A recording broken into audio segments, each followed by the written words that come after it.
Teruntuk Kang Deddy Mulyadi, lawan Anda sekarang sudah semakin mengerikan lagi. Siapakah lawan Deddy Mulyadi sekarang ini? Adalah George Soros, orang berkebangsaan Amerika yang memiliki harta kekayaan sampai dengan 6,7 miliar US dollar ataupun 108 triliun. Ya, Bang, apa kaitannya dengan George Soros? Kok lawan Deddy Mulyadi George Soros, ya kan? Ya, nanti kalian akan temukan korelasinya, kaitannya di kesempatan konten analisis kita kali ini. Jadi ini pembahasannya agak berat karena kita akan mempelajari tentang dunia investasi, dunia bisnis, ya begitu, dunia keuangan. Jadi simak baik-baik, jangan di skip. Kalau sambil makan nyimaknya harus benar-benar fokus nih, biar nggak salah paham nih di sini.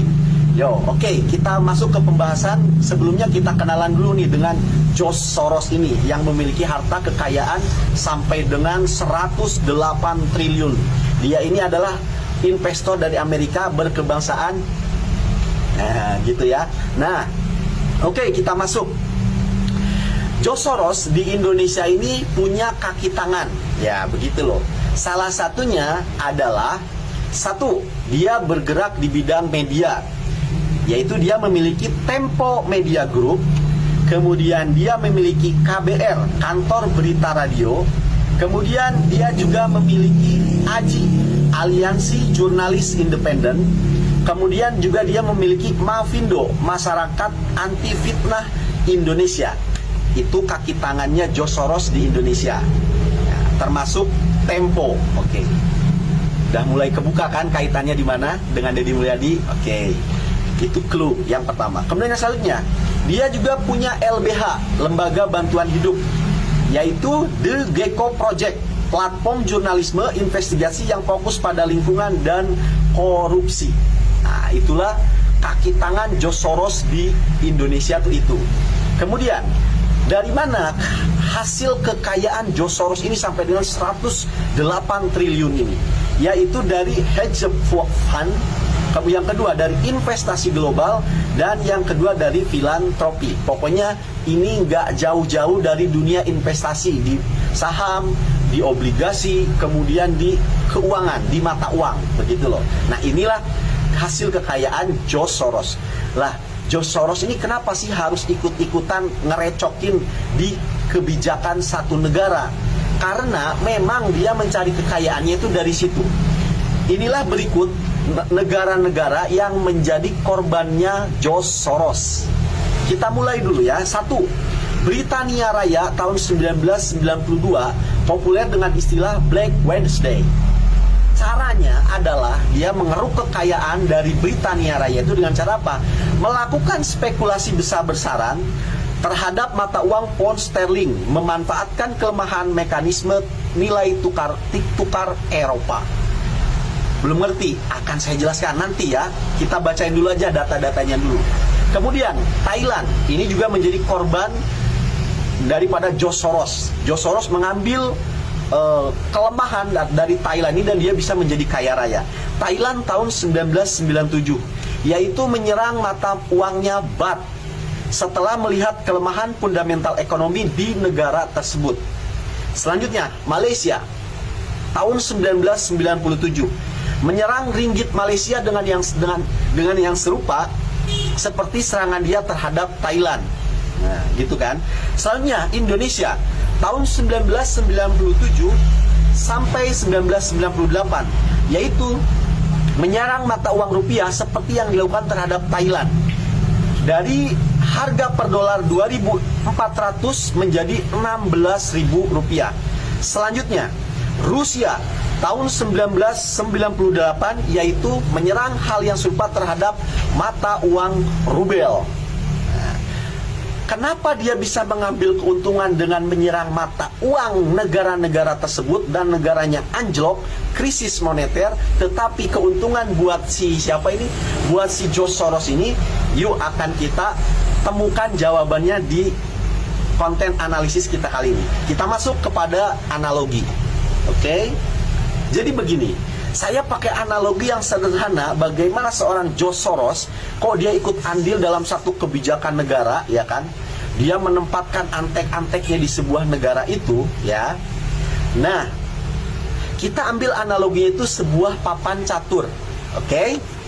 Nah, pemainnya itu siapa? Adalah negara-negara, dan setiap negara itu adalah peserta dari permainan catur itu dengan kebijakan ekonominya sendiri-sendiri. Selanjutnya, papan catur itu adalah pasar keuangan, mata uang, saham, obligasi, dan lain sebagainya. Papan catur bisa berubah tergantung aturan dari permainan. Oke. Soros itu adalah pemain yang punya pengaruh mengubah aturan main. Gitu loh. Jadi ini kita ibaratkan seperti papan catur. Nah, papan catur pemainnya itu adalah negara-negara. Nah, catur ini adalah mata uang, saham, dan lain sebagainya. Jadi, di sini Soros bertindak sebagai negara. Ya kan? Dia bertindak sebagai negara karena dia sudah punya pengaruh di negara itu dengan menempatkan antek-anteknya tadi. Salah satunya seperti Tempo itu tadi, ya. Gitu loh. Nah, supaya bisa menang dalam permainan catur ini, maka Soros dia juga ikut andil dalam merubah permainan catur, begitu loh, ya kan? Jadi ketika peraturan permainan caturnya ini hanya diketahui oleh negara dan juga oleh Soros. Soros itu salah satunya sebagai pemainnya, begitu loh, ya. Nah, kalau orang sudah tahu aturan mainnya, sedangkan pemain belum tahu, maka potensi untuk bisa memenangkan permainan catur ini lebih besar, begitu ya. Nah, sekarang kita masuk kepada langkah-langkahnya. Satu, langkah yang dilakukan Soros dalam permainan ini adalah memprediksi perubahan aturan. Soros tahu pemerintah akan merubah aturan dengan antek-anteknya di pemerintahan, kan? Maka sebelum aturan berubah, Soros menjual mata uang negara tersebut atau mengambil saham sektor yang menguntungkan. Jadi Soros tahu duluan nih, sebelum pemain lain tahu, dia udah tahu duluan aturan mainnya ini akan dirubah nih sama negara tersebut. Maka disitulah dia beli mata uang, jual mata uang, gitu kan, atau beli saham tertentu di sektor tertentu. Selanjutnya, ketika aturan itu berubah, jadi Soros sebelumnya udah tahu nih, karena punya antek-antek nih di negara tersebut, ini bakal dirubah nih aturan mainnya. Nah, kemudian Soros membeli saham ini, membeli mata uang ini, menjual mata uang ini, kan begitu. Kemudian aturan beneran dirubah, jangan sesuai prediksinya Soros, maka menanglah itu Soros. Jika aturan itu berubah, maka Soros membelikan kemudian mata uang itu anjlok ataupun saham itu tergoncang, disitulah Soros sudah siap dengan keuntungannya, begitu ya. Nah, itu tuh seperti itulah cara kerjanya Soros dalam dia ngerecokin sebuah negara, begitu loh. Nah, sekarang kita manggil analogi yang saya sederhanakan lagi begini. Ini lagi musim kemarau, ya kan? Lagi musim kemarau. Semua pedagang tahu ini musim kemarau, ya kan? Makanya mereka nggak jualan payung. Tetapi si Soros ini jualan payung, padahal ini lagi musim kemarau. Itu payung diborong semua sama dia, sehingga pedagang-pedagang lain tidak punya stok payung. Besoknya bener, ini lagi musim kemarau, tiba-tiba hujan. Kira-kira orang cari payung kepada siapa? Hanya kepada Soros. Karena itu payung sudah dimonopoli oleh si Soros. Pedagang-pedagang lain tidak jualan payung. Disitulah keuntungan besarnya. Nah, ini analogi paling sederhana itu begitu, padahal lagi musim kemarau. Nah, ini kalau di dalam negara, ini negara lagi baik-baik aja, begitu loh. Lagi baik-baik aja, tidak terjadi apa-apa. Tetapi dia bisa memprediksi ini negara bakal goyang, karena memang dia goyang dengan antek-anteknya ini. Nah, sebelum negara ini goyang, dia buru-buru tuh beli payung. Nah, ketika goyang, orang-orang cari payung hanya kepada dia, bukan kepada penjual lain. Bagaimana cara dia menggoyang negara? Dengan antek-anteknya tadi. Sampai sini paham? Oke. Sekarang korelasinya terhadap Deddy Mulyadi. Coba perhatikan. Dari